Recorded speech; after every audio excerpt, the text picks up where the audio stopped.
We're gonna do a song that you never heard before. The volume.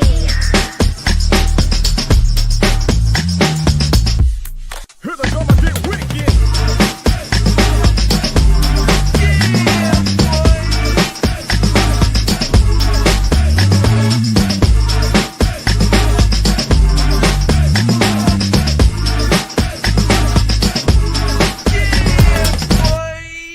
Here we go again. It's Kennedy, my brother from another mother. What's good, bro? What it do, man? Nothing much. A week has passed. The weekend's passed, huh? Mm, mm, mm. Hey, man. We could get into some of these right away, but I did have a question for you. What's up? I saw that that the Kings Mm-hmm. were ready to start including De'Aaron Fox in trade conversations, though, bruh. Okay. You know how crazy that sounds to me, though, bro. Let's get the news and talk about it, bro.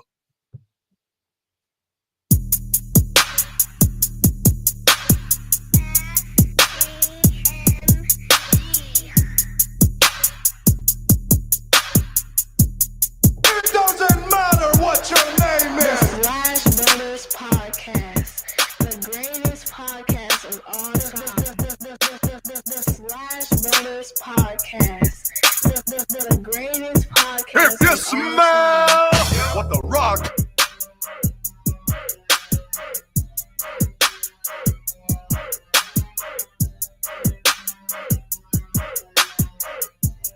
It doesn't matter what your name is. Slash Brothers Podcast, the greatest podcast of all time.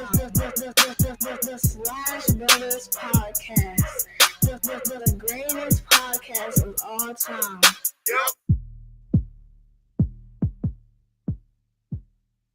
Hey, listen, if you haven't already, be sure to like and subscribe to the Slash Brothers YouTube and Facebook pages. We are live on both platforms at the same time.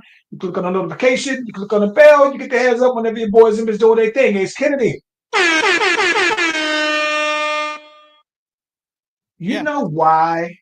You know why that makes me so mad, right? To hear. So one of the things that would frustrate the heck out of me as a fan of basketball and as a fan of a team, this is the reason why in a lot of parts though, bro, that it's for years have been hard for me to get behind a team outside of Oklahoma, right? Um, the reason why is because it never fails that a team typically at some point will trade your favorite player, right? And a lot of times, right, they'll ask, sometimes the team will, the player will ask to be traded. They'll initiate that, right? I think that with OKC, the only time that I remember us actually just trading a player is James Harden, a great player where it's like, hey, this is what we got to offer you. Nah, you ain't trying to take that. All right, we got to go ahead and get you on out of here. And it was a mutually beneficial trade, I think, anyway. James Harden turned into the James Harden that we know, and that's it. But I think that what always frustrates me the most, though, man, right, is something like this where the Kings with De'Aaron Fox, where here it is, just a year or two ago, they were fighting and battling with Golden State, looking like they were right there on the cusp of essentially possibly being one of those next tier playoff teams, right? And a lot of that is with De'Aaron Fox being the catalyst behind it. And so here it is. I thought the whole time De'Aaron Fox had just made the All-Star game. You got Sabonis out there, and it was always that duo. Now you got Murray who comes and knock down the three. They got Malik Monk also coming off the bench and everything like that. They have a great team. And I get that, at some point you have to continue to progress and see what you can do to make your team better. But I think that what's crazy to me is that when you then go and trade your best player and then you start surrendering it for draft picks to say, all right, well, we could possibly get a first round draft pick or we can get all these other ancillary players and everything like that. It's one of those things where as much as I try to go against the idea of being so about the players, right? I can totally see why the players then would be like, no, I'm all for self, even if that means me looking selfish, because in the end, here it is, you've been in a place your whole lifetime, and then they trade you And I don't even know what they're going to get in return for De'Aaron Fox that would put them over the. It would be different, right? If you were like DeMar DeRozan and you got traded So from Toronto where you've been the whole year, and then boom, they pick up Kawhi Leonard and they win a championship. That rarely happens. But I was so like, this is why the Kings have been in such mediocrity for so many years, though, bro, because it never fails. Like I'm talking about from the time they trade or let go Chris Webber, they had that they let go Jason Williams. They've let go all of these players, and I understand the concept of letting players go ahead of when you think they're gonna fall off, right? But at the same time, like this is one of those things. I'm like, you're gonna let go your best player and you're one of your best options to get you further along, and for what? well, let me ask you this: do you think that Cleveland was wrong for getting rid of Colin Sexton? Ooh. So yes and no. And I'm gonna tell you why I say yes and no. The no, I'm gonna go with the no first. The no is that they basically got they had three guys that played the same position, and that was before Donovan Mitchell got there, right? So they had Colin Sexton, and Colin. I was a big fan of Colin Sexton. Colin Sexton still am, right? But he is very much Darius Garland, and if you think that Darius Garland is a better version of that kind of game, then to me, I get it. You go ahead and you let him go. I think that what makes it a little bit more of like, well, I'm like, dang, was it messed up? It's because I think that he had just came off of injury and they let him go after that. Though he's 100% now, so that's what I mean. And they got this other cat, Isaac, like Zakario, Iscario, something like that. They all play very much the same, and it's their fault. They drafted the same guy basically three times, though, man. So Yeah, but you bring DeMar DeRozan, and if you think it's better to have the ball in his hands and they can get some more pieces because they're not going anywhere right now. They shoot. They just let go of Mike Brown. And Mike right, Bibby's got them playing good right now. But at the same time, if it's like, look, if we can get some more pieces because everybody's trying to match Oklahoma City's bench, right? right. But here's my thing about it, though, right? I guess what I'm wondering is this: who exactly are you going to get right? To bolster your bench to match Oklahoma this season or even next season. Because this is my thing. I thought that you brought in DeMar Rosen. He's been in the league like 13 years. So I thought that it's a win now kind of team. And that's my point. You're wasting a season with DeMar DeRozan if you don't get another player who you think is the equivalent to me of De'Aaron Fox. But maybe that's the thing, though. Maybe they are at a point where it's like we aren't as good as we thought we were because Mike Brown was like in the talks for coach of the year, right? And now Last year. yeah, so now he's gone. So you at the same time, you looking at your record and you looking at the rest of the landscape in the West, you have to do something. What if they're making a play for Jimmy Butler? I'm just saying, Okay, I don't. that's fine. I get that. I get that. Because I guess all I'm that would saying be an equivalent. yeah, because what I'm saying is Jimmy Butler right now, his asking price is lower now because now they just want to Hmm. get rid of him. So, you know what I'm saying? I'm not saying that they are going after him, but I'm just saying maybe they're just wanting to listen to offers to see what's available to know what is his trade value. You know what I'm saying? Because everybody's looking for that PG trade of getting the Shea Gilgis Alexander in return. Hey, listen. So here's the thing. Let's talk about Jimmy. Before we talk about Jimmy, though, this is the problem that I have. It's because once your name gets brought up in trade, so this is what makes De'Aaron Fox look bad and make the Kings look stupid at the same time, right? It's because Mike Brown, for all intents and purposes, was fired because of De'Aaron Fox. And I can just look at De'Aaron Fox's comments afterwards, like, hey, that's why he's still getting paid. So it's straight. That told me that when they said they was going to fire Mike Brown, that they ran it by De'Aaron Fox. He was like, cool by me. Right? That's me. Again, I'm reading between the lines. He didn't have to say it, but I'm reading between the lines. But then the flip side of that is Jimmy Butler, right? Because now Jimmy Butler apparently is suspended again. And here it is. His initial thing is at the beginning of the season. It's like, hey, if you're not going to extend me, then feel free to go ahead and trade me ahead of the season, though, bro.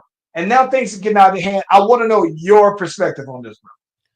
I think two things can be true. I hear a lot of people saying that the way Jimmy is handling this is, they don't like the way he's handling it. But why? He's forcing his way out. Again, you just said at the start of the broadcast that you were now in favor of the players, right?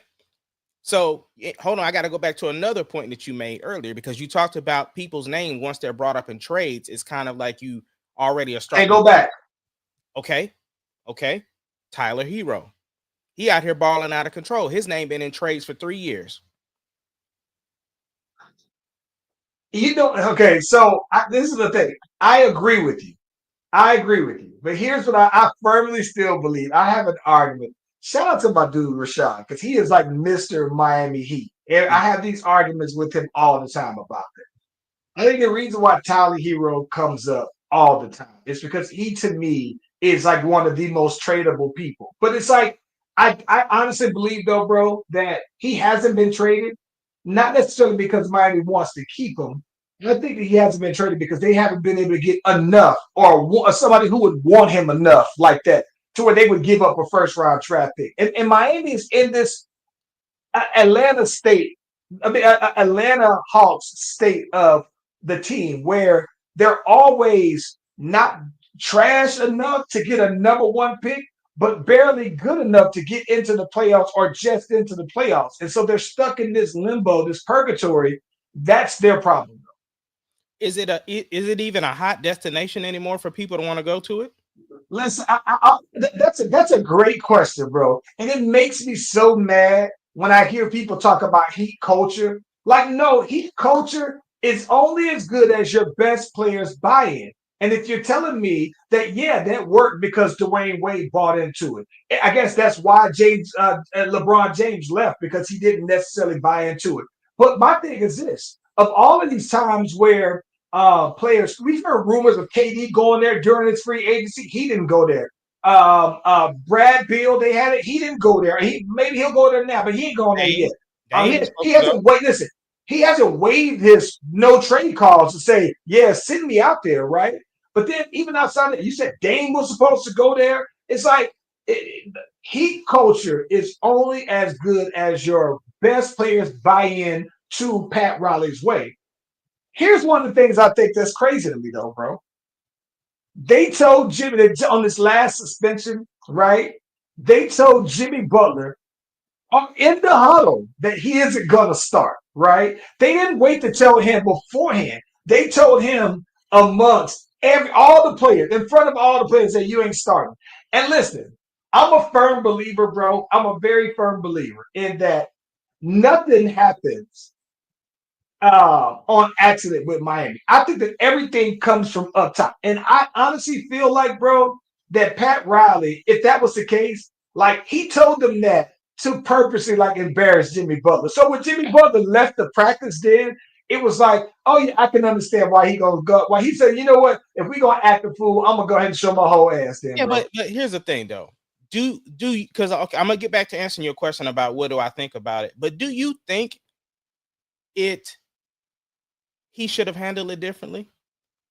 I think that he could have. Yes. No. I think that this is my thing.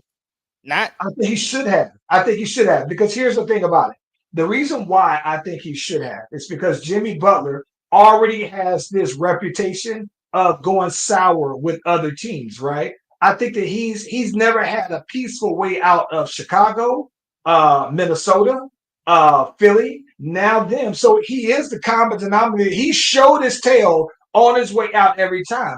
And my thing is that just to protect your reputation, yes, you should have. But I think that the other part about it too is that I think that they would have been more willing to work with you to say, hey, we're going to try to get you traded. But one, we want to make sure that it's beneficial to us. And we still want to at least respect the fact that you've contributed to us, that we want to try to get you to a contending team as well. We don't want to send you out to Orlando, or we don't want to send you to Charlotte just because they got the most assets. So I think that he should have handled it differently, just because I think he would have been able to get more out of it in the long run.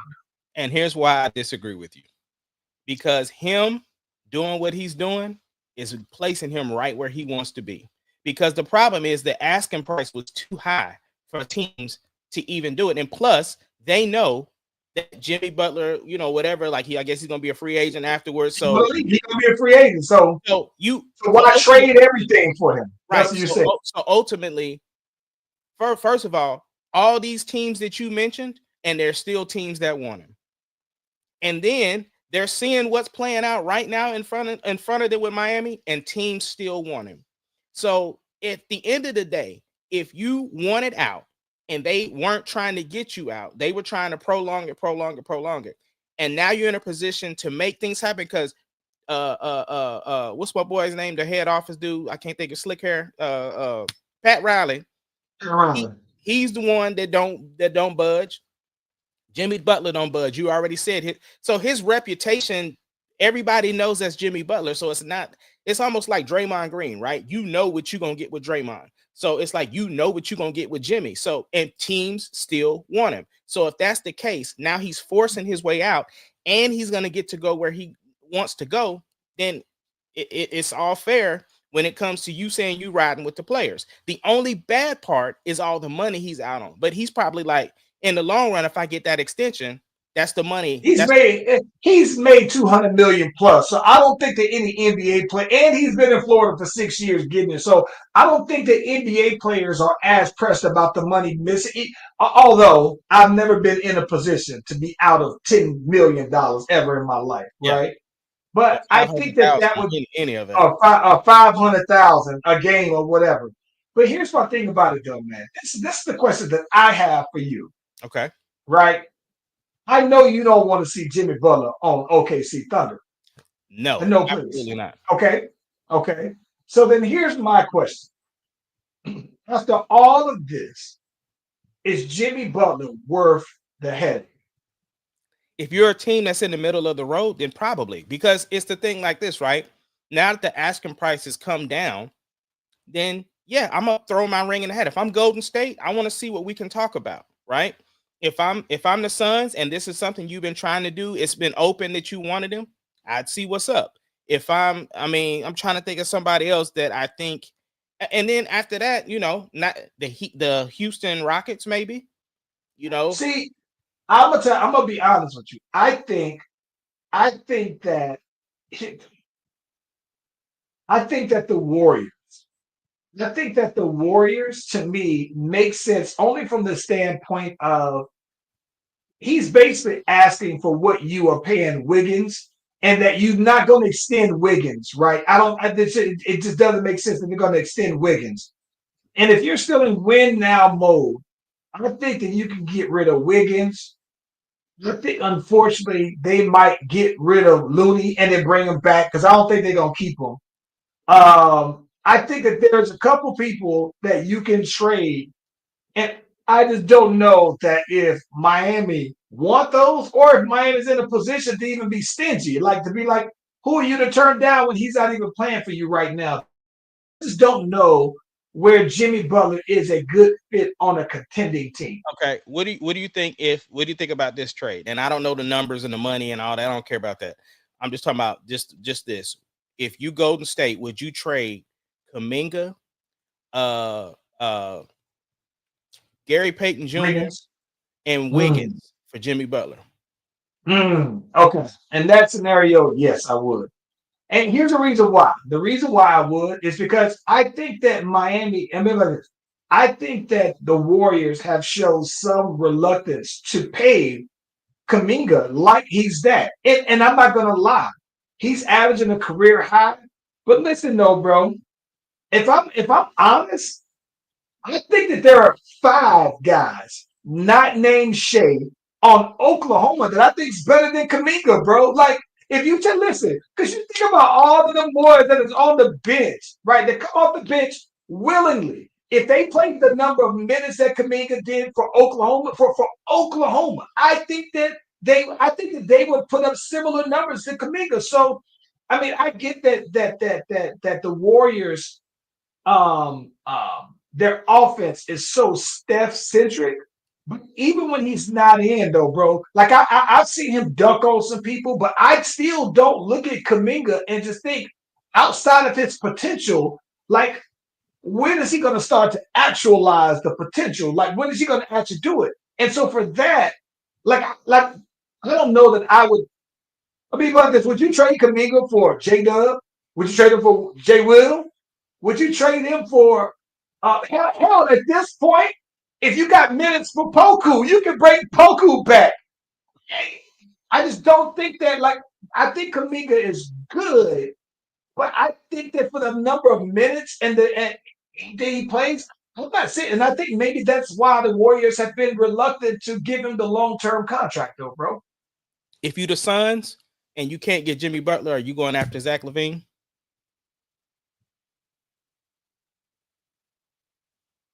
Ooh, I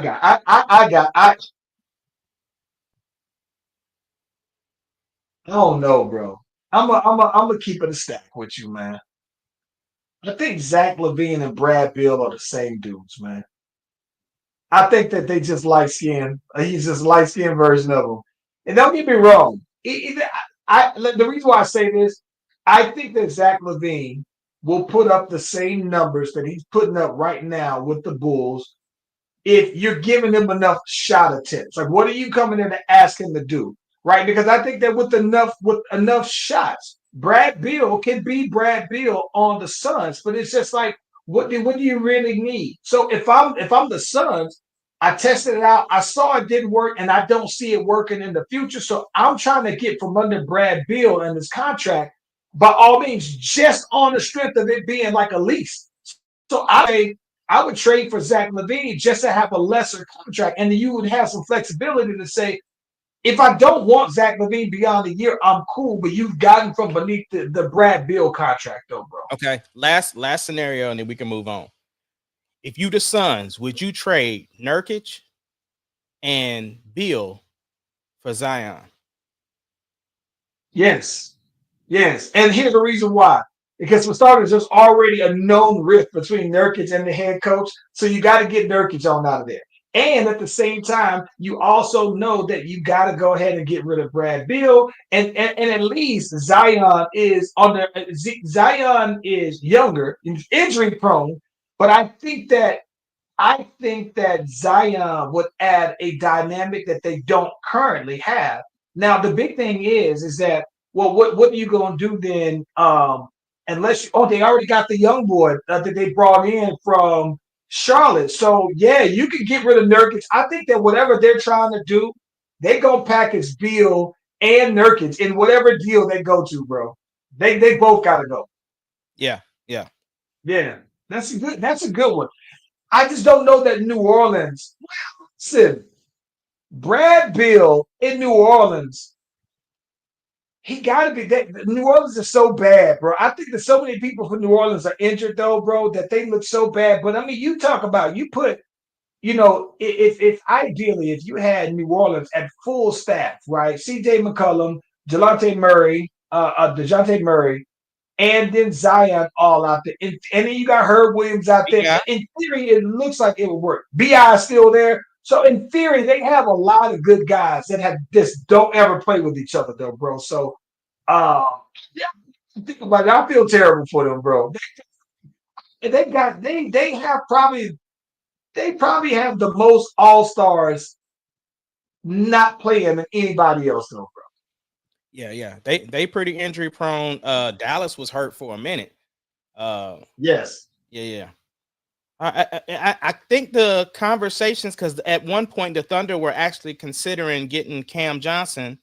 I think that those conversations have toned down, but I know Brooklyn is definitely got him dangling out there for trade bait. So yeah, I don't think that Brooklyn ever seriously was looking to keep Cam. I mean, like when they traded Bridges, I thought that all right, they're in transition. So they got Cam Johnson as a bargaining piece to help them get more draft picks. They'll get it.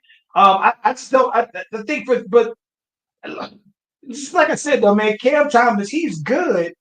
I just think that everybody should be 18 points in the game, 18 points a game in the league if you're giving up enough shots.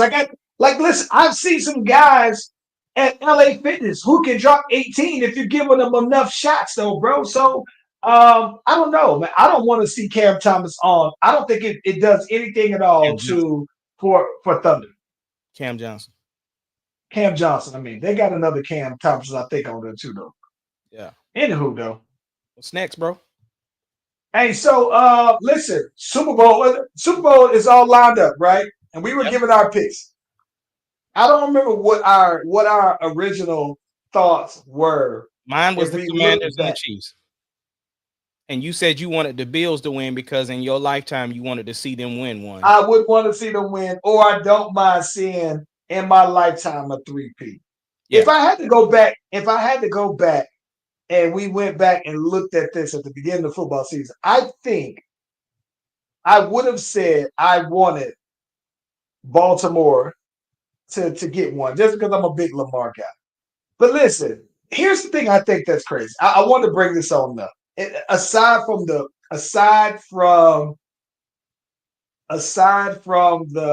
actual Super Bowl itself, I think that this particular NFL season has been a career defining season for a few players, though, bro.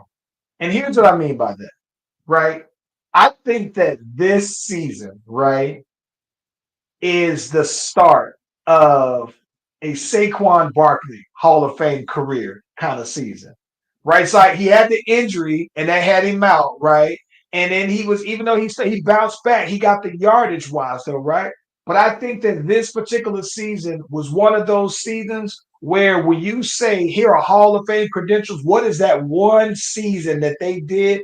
I think that this is one of them ones, though, man, that I think that did it, though, bro.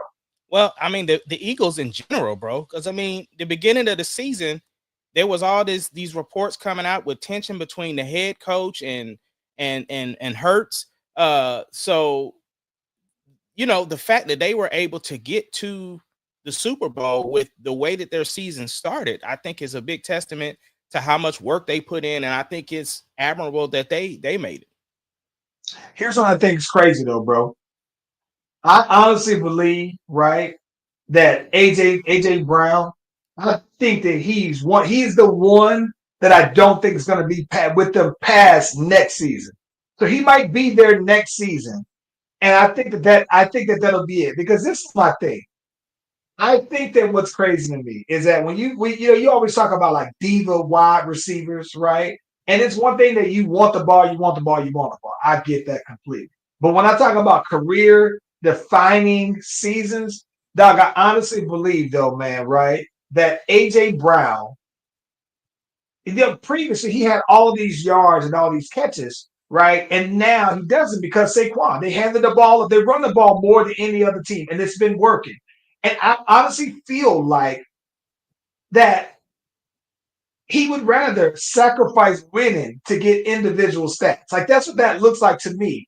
And so because of that, the same way how when teams go to the Super Bowl and they start to lose a bunch of staff, I think that especially if the Eagles win a Super Bowl, I can see him kind of feeling like, all right, I got my ring now. I can just go ahead and go and give me some stats though, bro. So I don't know, man. He gave me those kind of vibes, Joe. But again, career defining. See, I think this one is it.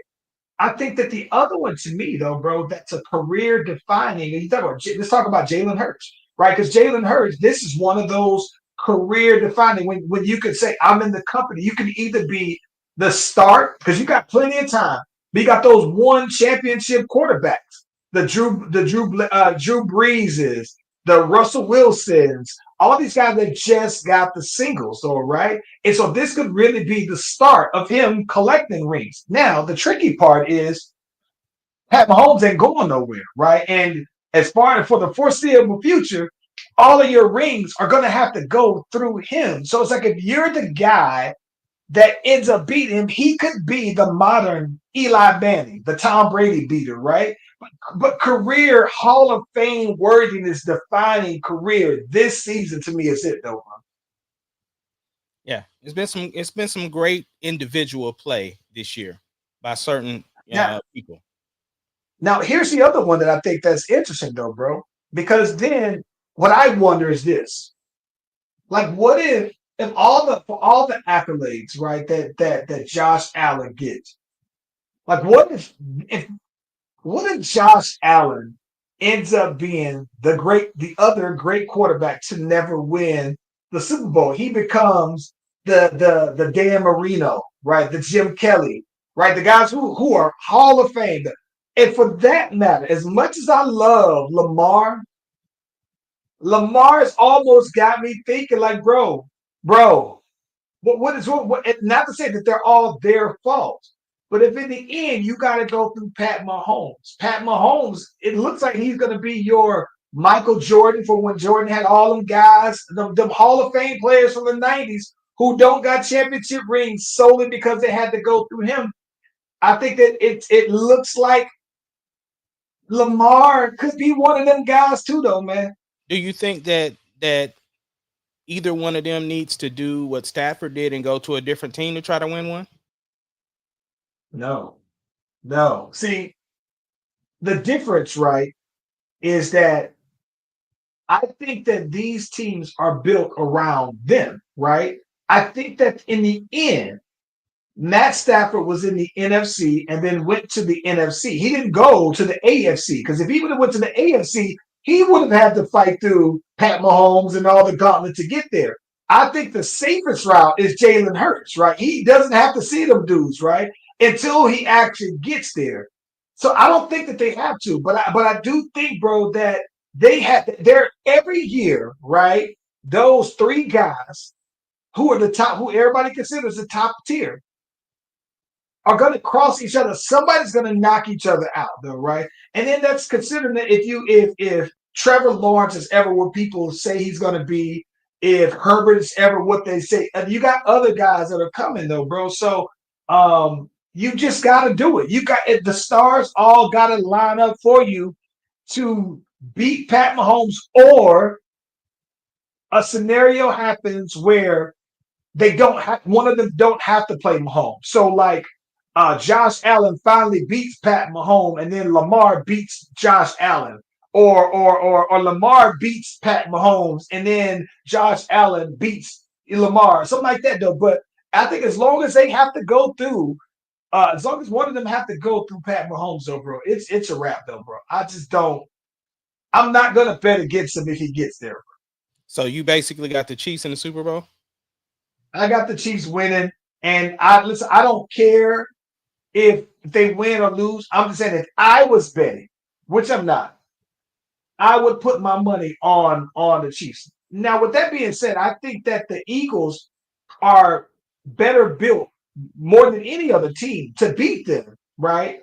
But I just honestly believe, though, man, that like I said, it's something about when Pat Mahomes get there. I don't think that it's just a moment's not too big. Just set aside all of that, though, bro.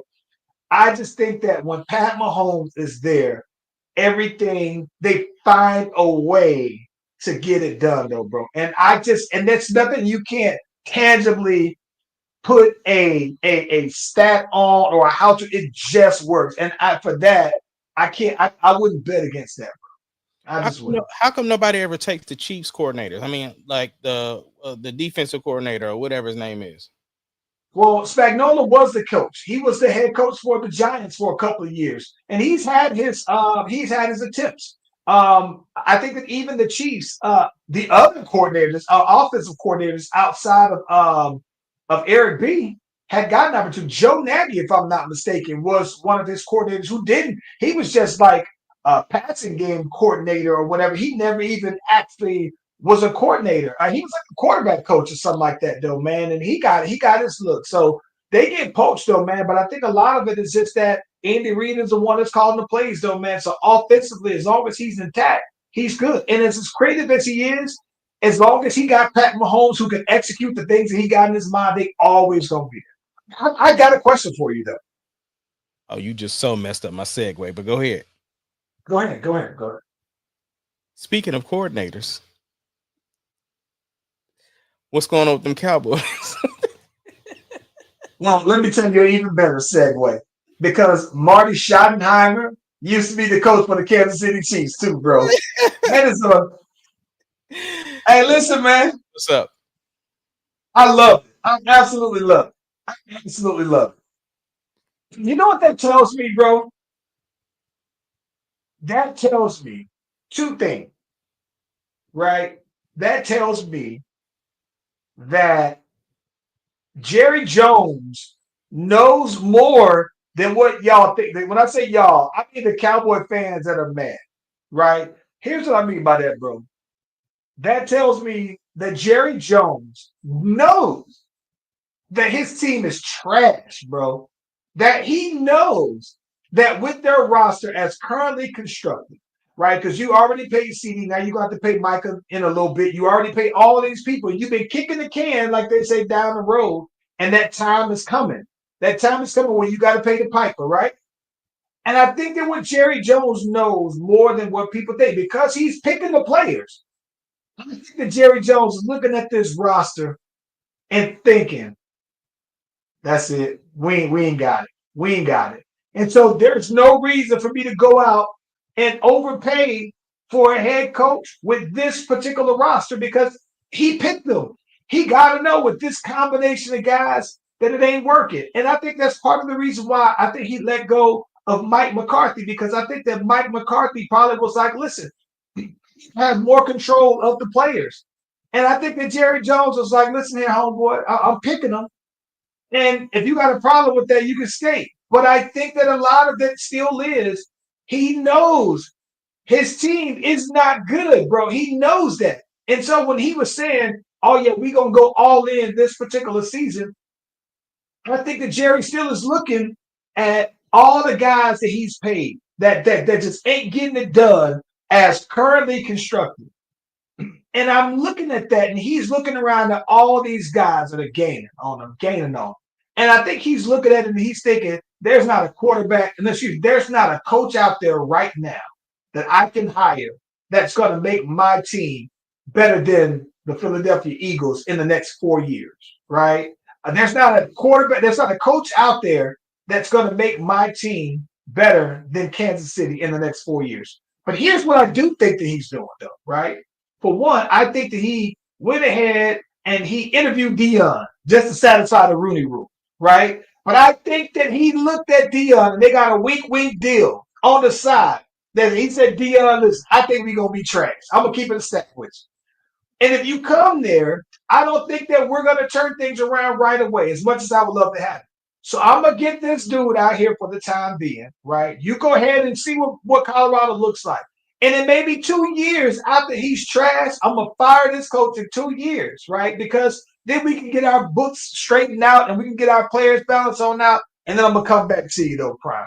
I don't think that, listen, there's no, he old, bro, but he know his roster, man. I don't know. I just think he's old and I just don't think he got it anymore, bro. Like, this is an interesting stat. Matter of fact, it's not even a stat. It's something you sent me, right? Where they talked about Jalen Hurts and Jaden, was it McDaniels? Jaden Daniels. Both they were born, went to school, graduated high school, went to college, got drafted, and have been to the AFC or NFC championship before the Cowboys has that's ridiculous. Hey, it made me happy when I saw them. As somebody who actively roots against the Cowboys, it just told me that I at least got 2 more years, possibly.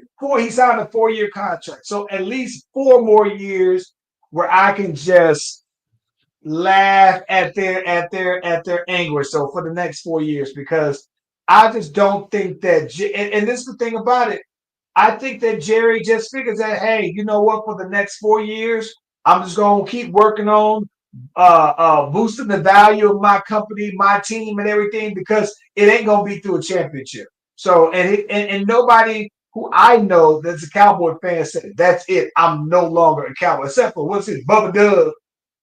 He's the only one who I know that quit being a fan, though, so I don't know, bro. Yeah. So, the title of this episode is First Week. 45-47 has been in office for a whole week, and there has been a lot of talk about the things that he's done, all of the executive orders that he signed.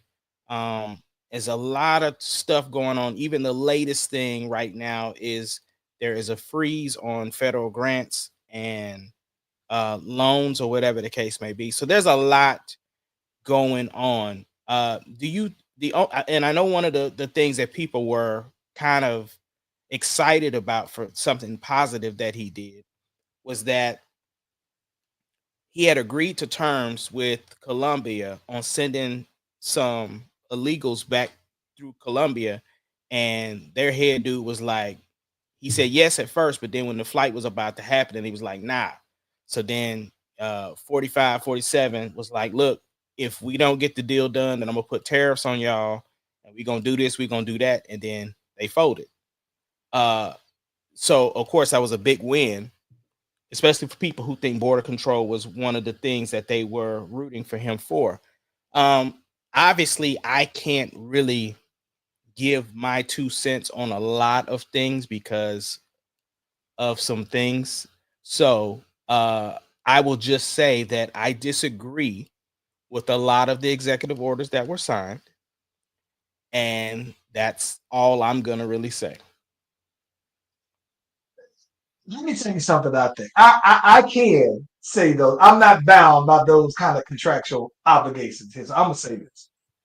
This might surprise you. I'm not against all of them though, bro. I'm not against a lot of these executive orders. Here's the thing about it. It's some of them. This is gonna sound crazy, but I think that it's because I just don't care about a lot of stuff, right? And so because I don't care about a lot of things, some of these things I don't care. So one of the things that I think that he did, he signed an executive order that basically would basically prevent people from having gender transitions or gender reassignments to people who are not under 19, right? So he's saying you can't be out here transitioning kids, basically, because they're children, right? So I'm not either for or against. I'm not that mad at that one though. Oddly enough, I'm not right. I'm not mad at the we having two genders. Either you're male or you're female. Not that mad at it, right? I didn't really care one way or the other, right? So I'm not mad at that either. What else he signed? What else he has signed? Let's see. The He has DEIA. signed the DEI. So this is a conversation that I've been having before, right? The problem that I have with DEI, right, is that the idea behind DEI was put in place on the tail by companies on the tail end of his administration, right, under his years, right? Because DEI was an idea that amongst black folks anyway, it was like one of those things that we just have to deal with. And in theory, right, you would like to think, well, in theory, you're going to hire the best person for a job. You should be discriminated against because of who you are, what you look like, right? So in theory, there's no need in a perfect world. There's no need for DEI because you're just getting the best candidate. I think that the problem is that what I think is we've never been working under a perfect scenario under those conditions. But I think that the part that's interesting to me about that is that um, where I think that DEI is helpful is that it makes people more aware of those things, right? And I feel like, as sadly as it is that the American way is that you don't have to worry about that. Like for years, nobody ever cared. We kind of accepted it, right? But the DEI, being DEI conscious, just basically say you're aware. Well, that's to me, like some people, buzzword here, right? Some people hate the word moist, right? Some people just hate the absolute word moist, right? To a lot of Republicans, white Republicans in particular, their word for their moist is woke, right? They associate DEI with woke. And I think that that's the reason why it's like DEI has this bad connotation behind it being tied to woke.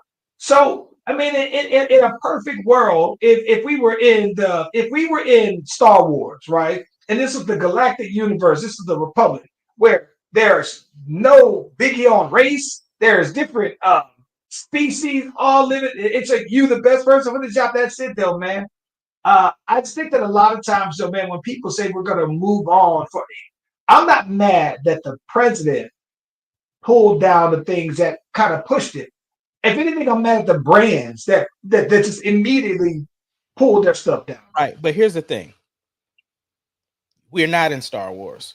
And unfortunately, Yes. we have to do something to level the playing field. So it's almost like when you see those little bitty tiny packages and stuff that says do not eat these, that's because somebody at a time ate it, right? Yes. So you would think that, well, it's other things in here that's edible. Why would I eat this little package? But somebody did. So the thing is that we're in a space to where that should be a normal thing that you think of as I'm going to hire the best person. But unfortunately, that's not the case. So because that's not the case, we have to have certain things in place to try to level the playing field. I had a conversation with somebody yesterday, and one of the examples I asked him, I said, think of all of the national sports in the world, as far as like baseball, football, basketball. I said, how many black majority owners do we have? None. None in football, especially. None in basketball. I don't think there's any in basketball. No majority. Not No majority. Yeah, yeah. right. No majority. That's so what I'm saying is, why is that? That's not fair. Because you can't tell me that there is influence or group that can come together and purchase one of those teams. You can't tell me that. But we're not included. And they have, the Rooney Rule, like you mentioned earlier, for but it's just it's one of those things. Like you said, sometimes it's just I'm a give him the interview, but I ain't really planning to hire him. It's just for the look. You know what I'm saying? But at least there's something in place and get the look. You know what I'm saying? And so I think that's where my frustration lies, and that's all I'll say. I can see that. I mean, but my thing to me is this. I guess to me, I look at it and I look at that and I think that there are certain things like when you go. So this is the thing I think that's crazy. Yeah, I think that part of the things that make America great, America great again, is the fact that you do have some sense of, hey, you can do whatever you want to do, right? But I think that certain things, I think practices, higher on practices, should be illegal. So if the goal basically is by this is to give the hiring rights to do whatever you want to do back with no checks, then mission accomplished. I think that's what I think that looks awful about it. But I just think that part of how I see them addressing the DEI aspect of government programs is because it's what's woke, right? That's like them basically saying he's going to fire all the generals who are woke generals, right? It's like, never mind their, commitment to the government and sacrifices they've gone there. You consider woke, so we got to get tried. It's this idea of wokeness. So that's the part that I can go on and on for that. But let me tell you, there are a couple of tidbits that he did. Yeah. Um, Reassessing, realignment, and reevaluating the United States foreign aid. He's basically saying, hey, the United States pays a lot of foreign aid to these organizations that are supposed to be equal contributors, and they ain't doing it. So if y'all ain't doing it, we pulling all out of it, though, bro. I'm not mad at that, though, right? I'm not. He withdrew the United States from the World Health Organization. The World Health Organization. I'm not exactly sure. That's bad. That's bad. Okay. This was an executive order that Jovante Biden signed us up for. That basically that coordinated the government's COVID-19 responses efforts and implemented processes to respond to emerging pandemics. So we're sharing information about emerging pandemics amongst the world, and he said we don't want to know none of that, though. That's what I'm saying. Like, I do want a heads up if something is overseas and could potentially come here. and we're not a part of the organization that shares that information anymore.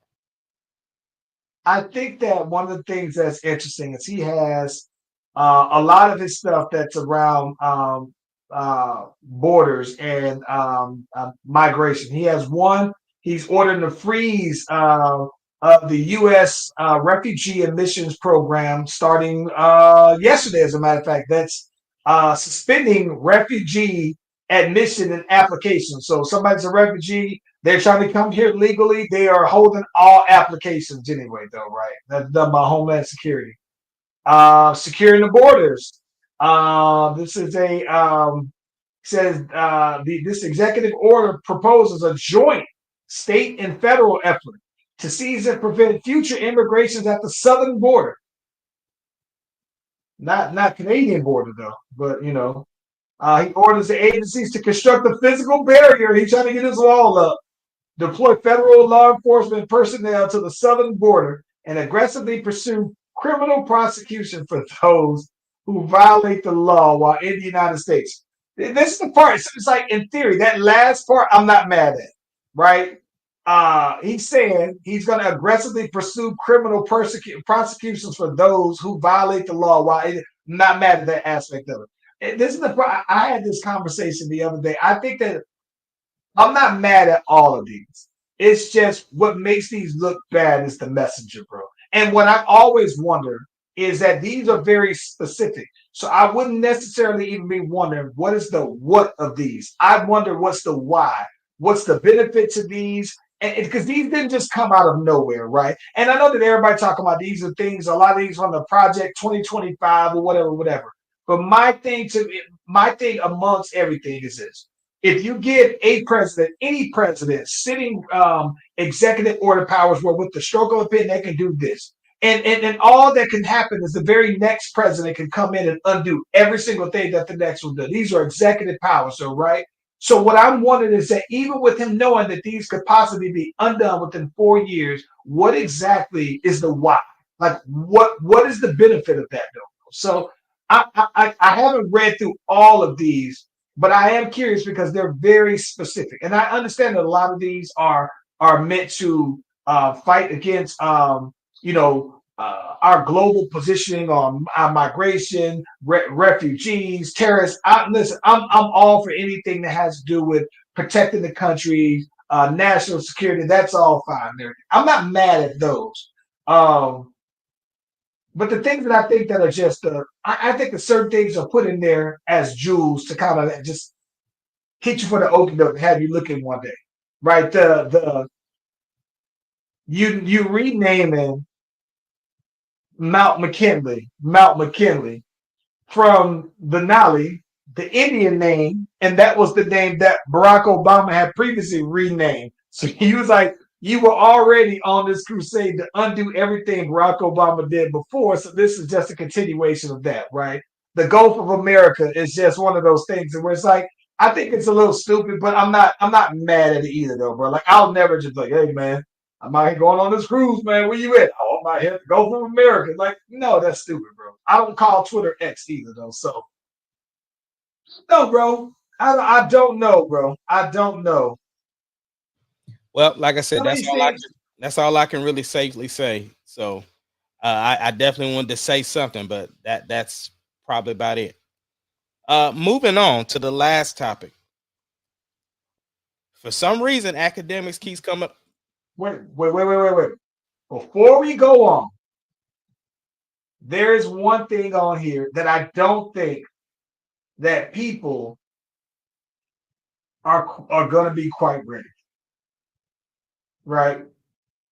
This is one of the ones where I think that it's the big why. So one of the actions that he's doing is the declassification of records concerning the assassination of John F. Kennedy, Robert F. Kennedy, and Dr. Martin Luther King Jr. He is going to basically uncover details behind these records, bro. And so I think that this is going to show and make it become public information, the dealings of that, the details that the government knows. And my thing of all things, right?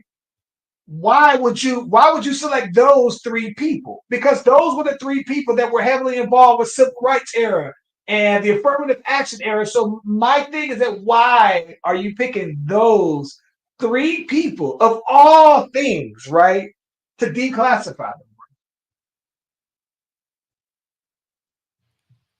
I'm ready to see the why. Let's talk about act because this is making me mad. Let's talk about act. So academics was recently on a stream with a 15-year-old kid and some other grown man that I don't know who it was. And they were having some spicy conversations with this 15-year-old, bro. Now, mind you, I don't want to get out here and be like, I didn't listen to the whole stream. I don't know the context of the conversation, you know, but what I did here was interesting enough because it's just like, you ain't having that conversation with no 15-year-old. Like you What's talk. kind of interesting? What's interesting? What did you hear? So basically, the kid, he was like, well, I heard you wanted to be beside the dude, but why not just let him be inside you? And so the 15-year-old was like, I'm not gay. And so then, Ack was like, well, what if such and such's sister would let you get the box? Would you smash? And he was like, no, because I'm 15. And you trying to put a case on the girl because she's over 18. Like, nah, that's not staging. What do you call it? That's That story. no, he used a specific word like not trafficking, but he said something. Entrapment. No.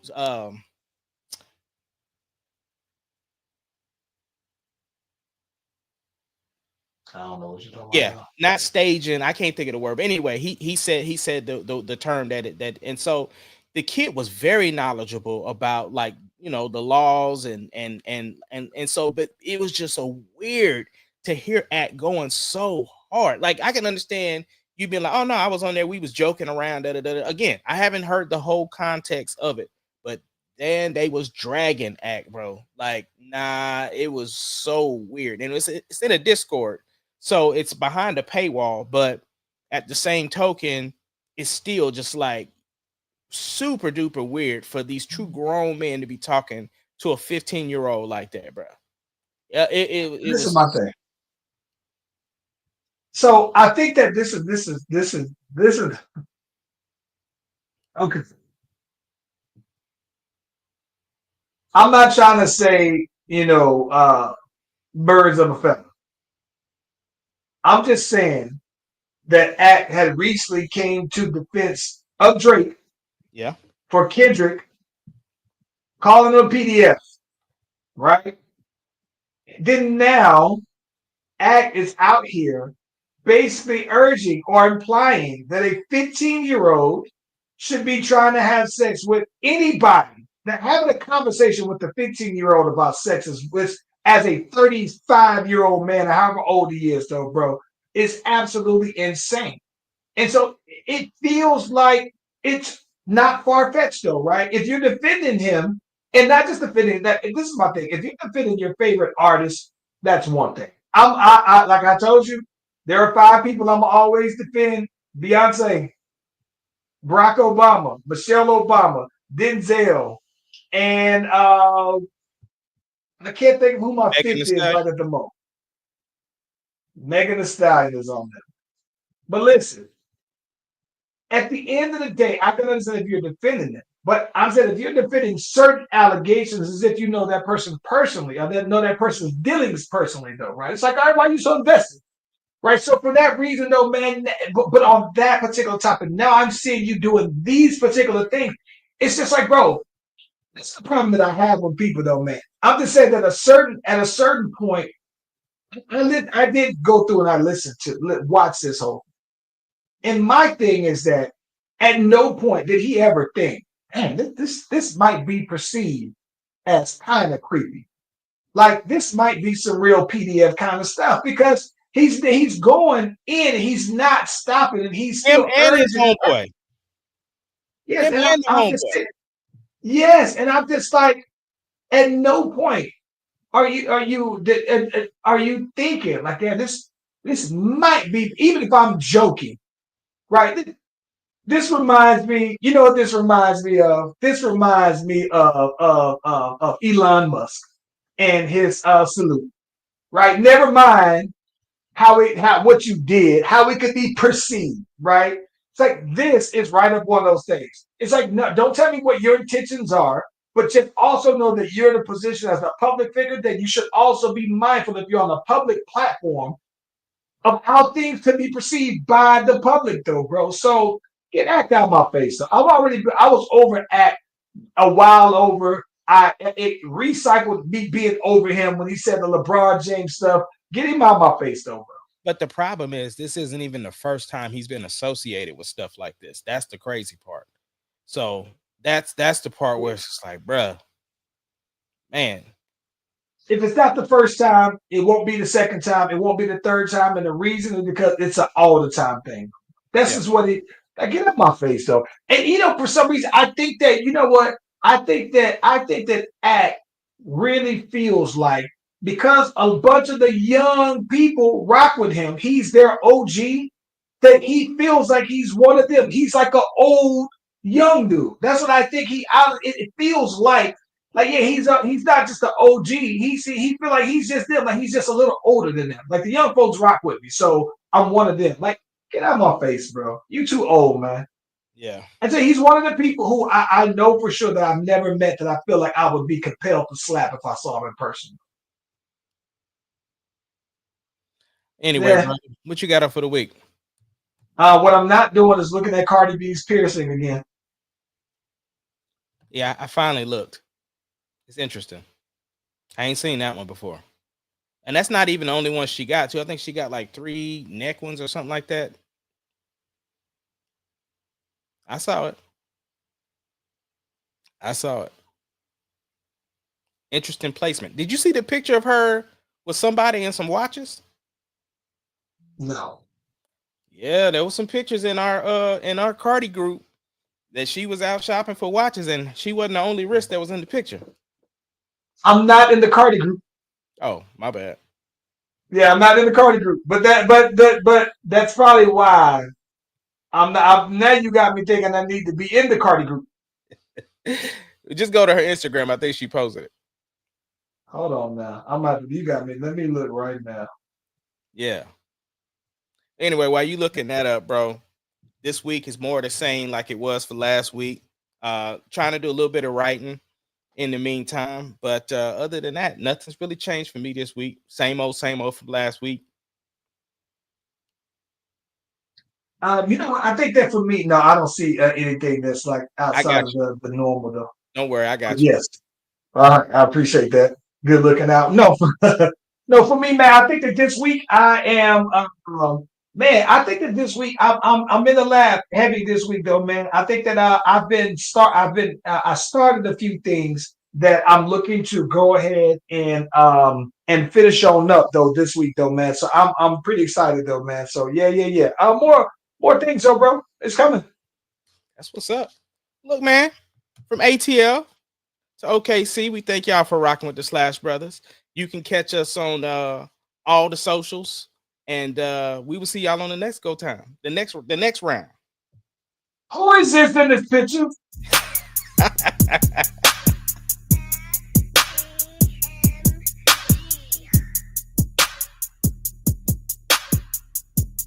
It doesn't matter what your name is. Slash Brothers Podcast, the greatest podcast of all time.